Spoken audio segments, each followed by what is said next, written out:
Welcome back to another video. My name is Mallory and today we are going to be talking about the books that I read in November. So sorry if the background is kind of boring and plain. I just didn't feel like filming in my bedroom or in front of my bookshelves today for some reason. So I am in my living room at my dining room table.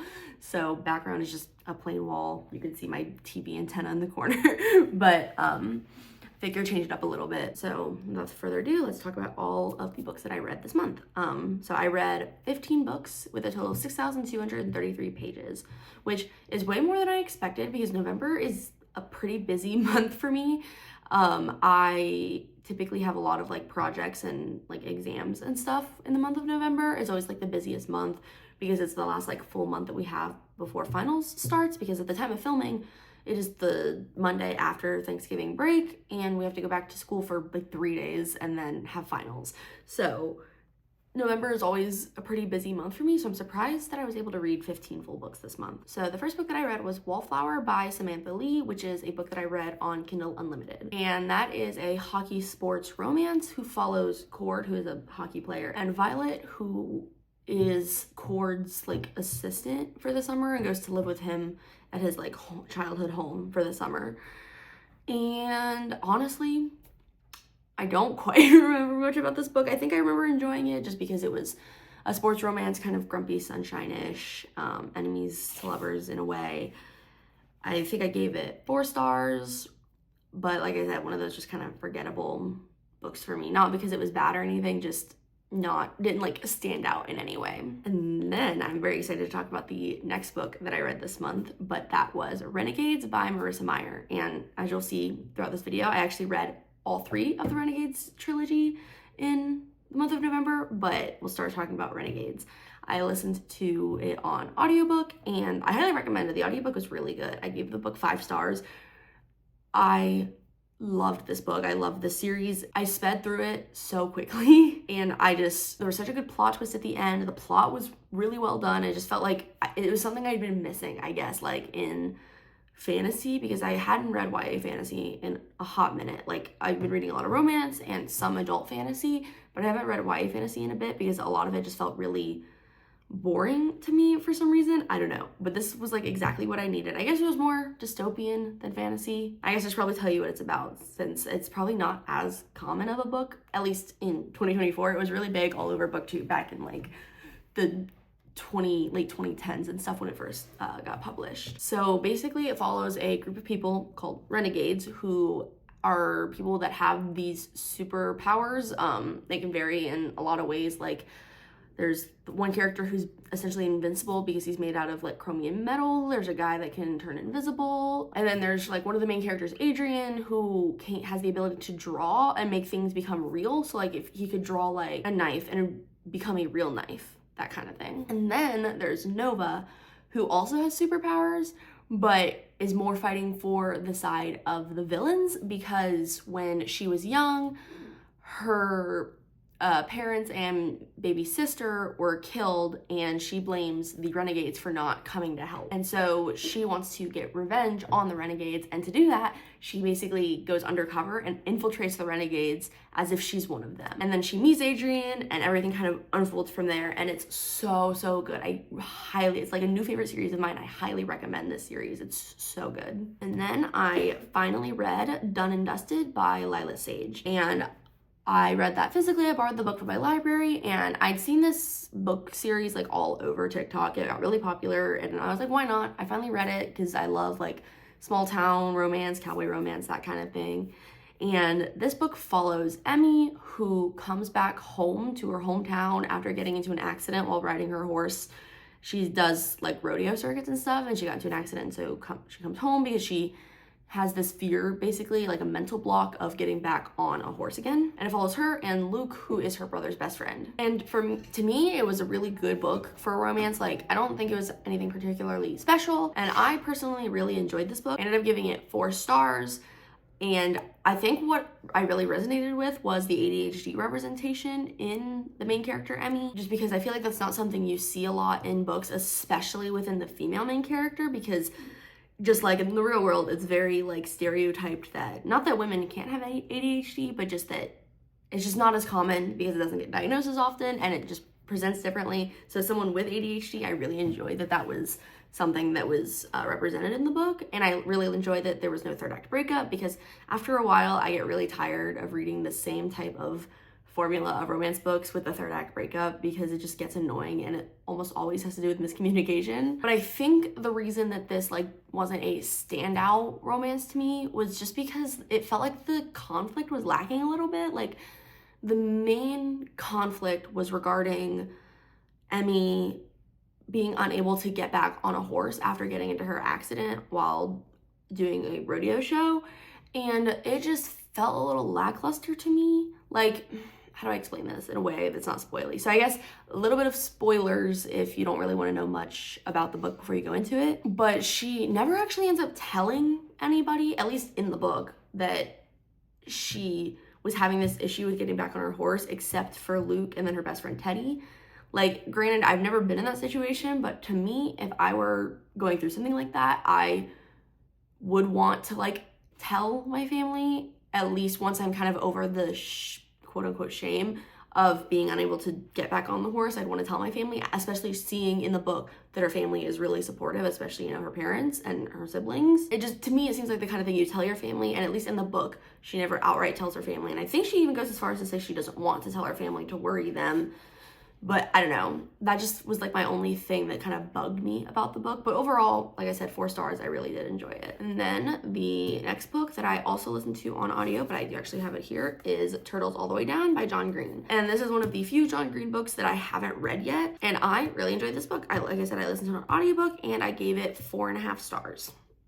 So if you don't know what this book is about, it follows Asa, who is a girl in high school that has OCD, and she decides that she wants to help with looking into the disappearance of some fugitive, like, millionaire business owner guy who also happens to be the father of this boy she knew from a summer camp from years ago. And like I said, 4.5 stars, and I personally really enjoyed this book. I don't have OCD. I have some friends that have OCD, but I personally do not. But I know that John Green himself does have OCD, so I feel like I can comfortably say that this was really well done representation for someone with OCD. I feel like as someone who may not have OCD but does have other like mental health struggles with ADHD, I've had experiences with anxiety and depression. The like narrative storytelling in this book was really well done to portray like those thought spirals, even if I don't have them to the extent of Asa with her OCD thought spirals. It just was really well done. And having that like internal shame, I guess, of like knowing that your thoughts are not true, but you can't control it. And I also think it was really well done of the relationships around her, because like I said, I have plenty of experience with bad mental health struggles, and I know it's not easy for the people around me. And as someone whose loved ones have also struggled with mental health, it's not easy being around them. Like it was, I just feel like really well done to portray those relationships as well. And just like any other John Green book, it didn't have like a happy ending per se. Like it wasn't sad, but it wasn't like this bright happily ever after, just because that's not really what his books are. But it felt very realistic for somebody who's still in high school and is still trying to figure out kind of who they are and who they want to be in their life. And then the next book that I read, or listened to I guess, was Archenemies, which is the sequel to Renegades by Marissa Meyer. Another 5-star read. I didn't even think I could like the second book more than the first book, but I somehow did. Just, it was so good. The conflict was even better. Like just plot twist after plot twist kept coming up. It was so good. And it's just like at this point, the romance was so beautifully like slow burn, exactly what I needed at the time in a world where I'm just reading a lot of like quick, fast-paced romances. I missed reading long, drawn-out slow burns and fantasies, because it's just like my absolute favorite thing in the world. And then the next book that I read in like one sitting was The Selection by Kiera Cass. And this was a reread for me. I don't even remember why I reread it, but it was a fun time. I forgot how much I enjoyed that book in that series. I ended up giving it 4 stars. And if you somehow don't know what this book is about, it follows this like future dystopian world in which people are separated by castes, which is basically like how much money they make essentially. You know, you start with, I think 1 is the highest here, and that's what like the king and the queen and the prince are 1s. And then it goes down to I think 8s, which are the like homeless, like bottom of the barrel poverty level citizens. And then every so often they do what's called the selection, which is essentially like a bachelor style game, I guess is the best word to describe it, when it's time for the prince to find a wife, where 35 women from the country come to live at the castle so that the prince can narrow that down to one person and find a wife who will be the next queen alongside him as the new king. And then this story specifically follows the prince, Maxon, and then America Singer, who is one of the 35 women that get selected for the selection. And like I said, this was just such a fun reread. I forgot how much I loved this series when I first read it in, I think, middle school. And so I think honestly the 4 stars is probably just nostalgia factor because it was just such an entertaining read. It definitely is not like the most high quality writing you've ever seen, but definitely a fun series. I never ended up continuing with the rest of the series for some reason. I just read the first one and that was that, but I do think it's such a fun, like, trashy, kind of like how a lot of people watch reality TV because it's just like trashy entertainment. That's how the selection is for me. And then the next book that I read was Act Your Age, Eve Brown by Talia Hibbert. And this is the 3rd book in the Brown Sisters trilogy. And it basically follows Eve Brown, who essentially runs away from home after yet another failed attempt at a career. And she then runs into Jacob Wayne, who is the owner of this Airbnb where he offers her a job, and it just kind of follows their romance and Eve Brown's kind of discovery of who she is, and like that she's not a failure and a quitter and, you know, that kind of thing. And I ended up giving this book 3.5 stars. It was okay, like it was a decent book, but compared to the other 2 in the series, definitely my least favorite, I think. The beginning was kind of slow, and there was just something about the ending that I didn't quite enjoy. It just was very like, it took me out of the story a lot, if that makes sense. I enjoyed a good chunk of the middle quite a bit, but the ending really knocked it down for me. And like I said, definitely my least favorite in the trilogy. And then finally I read Supernova by Marissa Meyer. I also read this on audio. For some reason, Supernova is the only book in the series that I own. I've owned it forever. I think I got it at the thrift store, but I ended up listening to the whole series on audiobook anyway. Another 5 stars, and oh my god, again, a genuinely probably one of my new favorite series of all time. I absolutely loved this book. I sped through them so quickly. I don't think I've read a series that quick since I've read A Darker Shade of Magic by V.E. Schwab. And all I want to say is that the twist you find out in this book at the end about Nova's family, and like, I guess minor spoilers, but this is like something that happens in the prologue of Renegades, but just who's actually behind the murder of her parents and her baby sister. Like, I felt like in my gut, I kind of knew it was coming, but like, I truly didn't believe that that's the way that Marissa Meyer was going to take it, and she did, and I loved it. And I also wasn't prepared for how many like deaths there would be, like active, like not just, oh, the final fight scene and then these people died. Like, we actively were listening or reading about these people dying. And I guess that shocked me because I'm not used to seeing that in YA books, but I don't care. It was still really, really good. I will say, although this book definitely is 5 stars for me, the epilogue really irritated me because it left things very open-ended, because it followed the point of view of a character that we had not met the entire trilogy. And there's no indication of the series being expanded into a spin-off or there being a 4th book. And so I'm a little annoyed that that's how the epilogue ended. So that was my only like gripe with the book, but still 5 stars. Highly recommend this entire series. And then the next book that I read was Swift and Saddle by Lila Sage, which is the 2nd book. I forget the actual name of the series, but it's the 2nd book after Done and Dusted. And this one follows Ada Hart, who is an interior designer who is tasked with helping Weston Ryder with remodeling his dream project on the farm. And personally, I enjoyed this book even more than Done and Dusted. I thought it was so cute. I thought it was like one of my new favorite books of all time, and definitely an upgrade from the first book. Just, I feel like I could really see myself in Ada as the character. Like, I said that about Emmy too, with the ADHD representation, but especially Ada, because I too have also been called like brash and mean and kind of rude for the way I interact with people sometimes, when a lot of times it really is just anxiety and like not wanting to be around people. I also just love how I also really loved how seamlessly the relationship developed. It didn't feel rushed, but there also was no like designated like specific moment where they had a conversation about like, oh, we're together now. Like there was nothing like that. It all just kind of flowed together really nicely. And I also just loved Wes as a character a lot. Like he really just was there for Ada and didn't judge her or try to offer advice when it wasn't necessary. He just was there and supported her when she needed it. So definitely 5 stars for me. And I am very excited to finally get to Lost and Lassoed, which is the book that just came out in November, which follows Teddy and Gus. And we've seen little snippets of them in the first 2 books, and I'm very excited to read that. I really hope I get to that this month. And then finally, I did end up finishing another series because I finished Actor A.G. Brown, which finished that series. And then I finally, I don't know why I kept putting this off for so long, read the second book in the Check Please graphic novel duology. And I don't know why I kept putting it off for so long. Basically it follows, I don't even remember the characters' names because I feel like this was not a very memorable series to me. But it follows, I think, what is the guy's name? Biddle, that's right. So it follows Biddle and Jack. And then this book follows Biddle's junior and senior years of college. The first one was his freshman and sophomore years, and then Jack is his boyfriend who is now actually off playing like pro hockey and stuff. And it just follows like their like long distance relationship and kind of navigating that. And it was fine. I ended up giving it 3.5 stars. I don't really remember a ton about it. I'm just glad I finally can say I finished the series, but it was okay.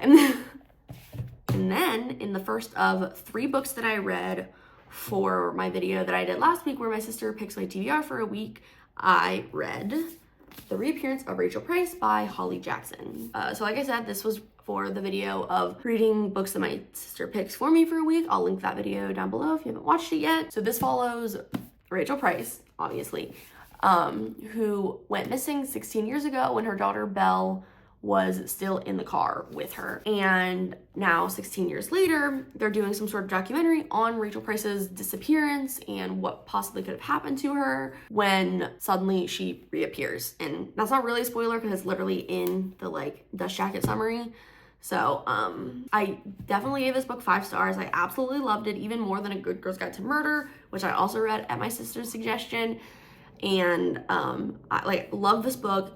Did not suspect a lot of the plot twists that happened, and highly recommend it if you haven't read it yet. And if you want to hear more in-depth thoughts about this book, definitely go watch my video down below because I really talk really in depth about my book and my experience and my thoughts. And then the next book that I read was Apprentice to the Villain by Hannah Maher, which is the sequel to Assistant to the Villain. And I enjoyed this book, I think, about as much as I enjoyed the first one. I listened to it on audiobook again, which I feel like I shouldn't have done because I didn't love the audiobook of the first book, but I did it anyway, and it was still good. Like, I loved the book. 4.5 stars for me. I love, like I mentioned with Renegades, I'm loving the slow burn romance that's being evolved throughout the book. I can't wait for the 3rd book to come out, I think sometime next year.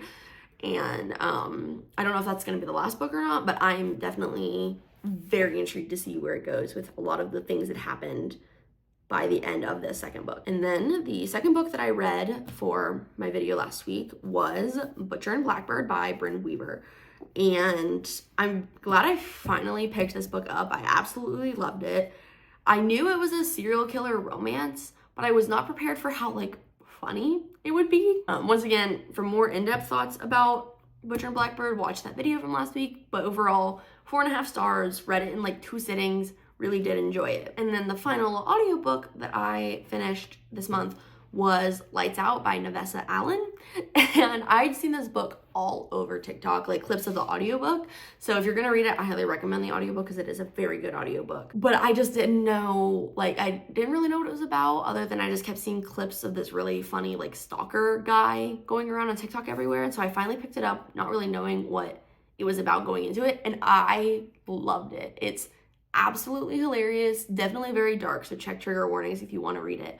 But I highly recommend it. I gave it 5 stars. I absolutely loved it. If you don't know what it's about, it follows Allie, who is a trauma nurse, and Josh, who is a hacker for his normal like day job, but by night is a masked thirst trap TikToker. Allie is Josh's roommate's ex like hookup, And when Josh discovers that Allie enjoys watching his TikToks, he starts stalking her. And I swear it's way funnier than that. Like, there definitely are dark moments, please, trust me. But it's so funny. I absolutely loved it. I definitely recommend it if you have not read it yet. And then the last book that I read this month, which was once again for the video last week, was The Seven Husbands of Evelyn Hugo by Taylor Jenkins Reid. And if you somehow don't know what this book is about, it's basically an autobiographical style, like, story about Evelyn Hugo and her life during stardom, specifically surrounding the 7 husbands that she had during her career. And I feel like, as hyped as this book was, it wasn't my absolute favorite. I still gave it 4 stars because I really did enjoy Taylor Jenkins Reid's writing. But in terms of the story, it just wasn't my absolute favorite. I do think I'll pick up more Taylor Jenkins Reid's books in the future though, because I do really enjoy her storytelling and her writing style. But this one just wasn't for me, I don't think. But I definitely do recommend it if you haven't read it yet. I do think it was enjoyable, and I'm sure most people probably enjoyed it more than me. Again, go watch that video from last week if you want some more in-depth thoughts about what I did and didn't like about the book. All right, and so with that, that is all 15 of the books that I read in the month of November. I hope you enjoyed today's video, and I will see you next time.